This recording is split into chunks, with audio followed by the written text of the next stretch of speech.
Hello friends, welcome to மாங்கனி சமையல். இன்றைக்கி நம்ம மாங்கனி சமையலில் தீபாவளி ஸ்பெஷல் நம்ம எல்லாருக்கும் ரொம்ப ரொம்ப பிடிச்ச நல்ல மொறு பட்டர் முறுக்கு எப்படி பண்ணுறதுன்னு பார்க்கலாம். இது பண்ணுறதுக்கு ஒரு கப் அரிசி மாவு மட்டும் இருந்துச்சுன்னா போதும். 10லேருந்து 15 நிமிஷத்துக்குள்ளே டக்குன்னு செஞ்சு முடிச்சிடலாம். முறுக்கு நல்லா மொறுன்னு கிறிஸ்பியாக ரொம்பவே நல்லா இருக்கும். பிகினர்ஸ் கூட நினச்ச உடனே டக்குன்னு செய்யக்கூடிய ஒரு ரெசிபி தான் இது. சரி வாங்க, இப்போ இந்த பட்டர் முறுக்கு எப்படி பண்ணுறதுன்னு பார்க்கலாம். பட்டர் முறுக்கு பண்ணுறதுக்கு ஃபஸ்ட்டு ஒரு மிக்சிங் பவுலில் ஒரு கப் அளவுக்கு பச்சரிசி மாவு எடுத்து வச்சுருக்கேன். அதை உள்ளே சேர்த்திடலாம். நான் வீட்டில் அரைச்ச பச்சரிசி மாவு தான் பயன்படுத்துகிறேன். உங்கள்கிட்ட வீட்டில் அரைச்ச மாவு இல்லை அப்படின்னா அதுக்கு பதில் கடையில் வாங்கின பச்சரிசி மாவு இல்லைன்னா இடியாப்ப மாவு கூட யூஸ் பண்ணிக்கோங்க. இப்போ இது கூடவே அரை கப் அளவுக்கு கடலை மாவும் சேர்த்துடலாம். நம்ம எந்த கப்பில் அரிசி மாவு அளந்து எடுத்தோமோ அதே கப்பில் ஒரு கப் அரிசி மாவுக்கு அரை கப் அளவுக்கு கடலை மாவு சேர்த்திங்கன்னா போதும். கூடவே அரை டீஸ்பூன் அளவுக்கு கருப்பு எள் முற்றிலும் ஆப்ஷனல் தான். நீங்கள் விருப்பப்பட்டால் அது யூஸ் பண்ணிக்கோங்க, இல்லைனாலும் ஸ்கிப் பண்ணிடலாம். அப்புறம் 1/4 டீஸ்பூன் அளவுக்கு சீரகம், கூடவே ஒரு பிஞ்ச் அளவுக்கு பெருங்காயத்தூள், அப்புறம் இந்த மாவுக்கு தேவையான அளவு உப்பு சேர்த்துட்டு ஒரு டைம் நல்லா கலந்து விட்டுறலாம்.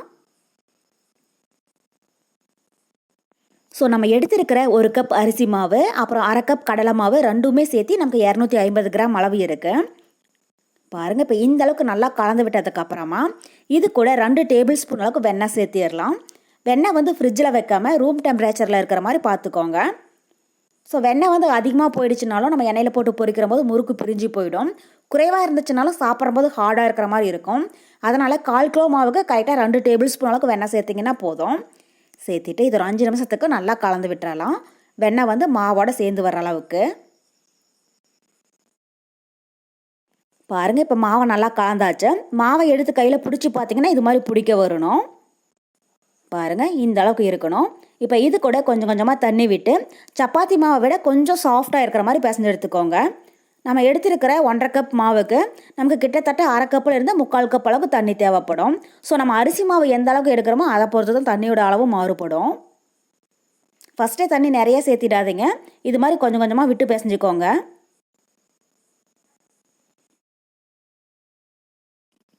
அவ்வளோதான், இப்போ மாவை நல்லா பிசைஞ்சு எடுத்தாச்சு.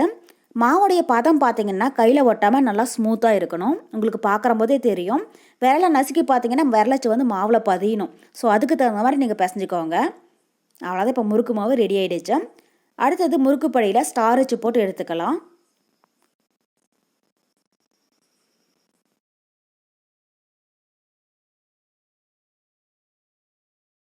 அவ்வளோதான், இப்போ இதுக்குள்ளே கொஞ்சமாக எண்ணெய் தடவி விட்டுட்டு நம்ம ரெடி பண்ணி வச்சுருக்கிற முறுக்கு மாவை உள்ளே வச்சிடலாம். இது மாதிரி எண்ணெய் இல்லைன்னா கொஞ்சமாக வெண்ணெய் அப்ளை பண்ணிக்கோங்க. அப்போ தான் மாவு ஒட்டாமல் வரும். முறுக்குப்படியில் நிறைய மாவு வைக்காமல் 3/4 வர அளவுக்கு மட்டும் வச்சுக்கோங்க. அப்போ தான் முறுக்கு பிழியறதுக்கு ரொம்பவே ஈஸியாக இருக்கும்.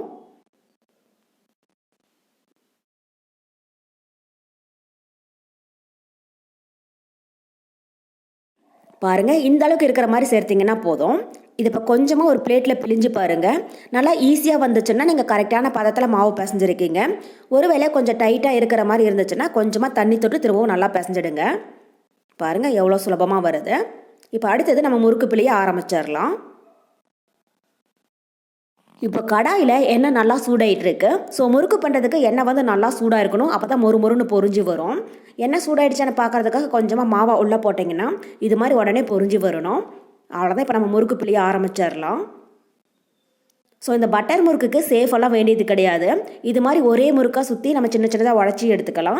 இல்லைன்னா ரிப்பன் மாதிரி இடையில கட் பண்ணி விட்டும் எடுத்துக்கலாம். ஸோ ரெண்டுமே ரொம்பவே ஈஸியான மெத்தட் தான். முறுக்கை உள்ளே பிரிஞ்சதும் உடனே திருப்பி விட்டுறாதீங்க. ஓரளவுக்கு சலசலப்பு அடங்கினதுக்கப்புறமா அடுத்த சைடு திருப்பி விட்டுறலாம். ஸ்டவ் இந்த ஸ்டேஜில் மீடியம் ஹீட்டில் இருக்கட்டும். ரொம்பவே கலர் மாற விட்டுடக்கூடாது. அந்த சலசலப்பெல்லாம் அடங்குச்சுன்னா போதும். இது ஆறுனதுக்கப்புறமா நமக்கு நல்ல கலர் வந்துடும். பாருங்கள், இப்போ ஒரு சைடு பொரிஞ்சிடுச்சு. அடுத்த சைடு திருப்பி போட்டுடலாம். இது மாதிரி லைட்டாக கலந்து விட்டுட்டே இருங்க. அப்போ தான் சுற்றியுமே நல்லா பொரிஞ்சு வரும்.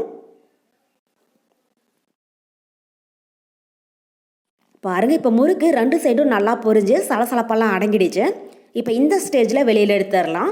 இது நல்லா ஆறுனதுக்கப்புறமா சின்ன சின்னதாக உடச்சி விட்டுக்கோங்க. நம்ம இதே மாதிரி ஒரே முறுக்காக செஞ்சு உடச்சி விட்டுக்கலாம். இல்லைன்னா ரிப்பன் மாதிரி இடையில கட் பண்ணியும் பொரிச்சு எடுக்கலாம். அதுவும் ரொம்பவே ஈஸியாக இருக்கும். இப்போ அடுத்த மெத்தட் பார்த்தீங்கன்னா எண்ணெயில் முறுக்கை பிழிஞ்சிட்டு இது மாதிரி இடையில கட் பண்ணி விட்டுக்கோங்க.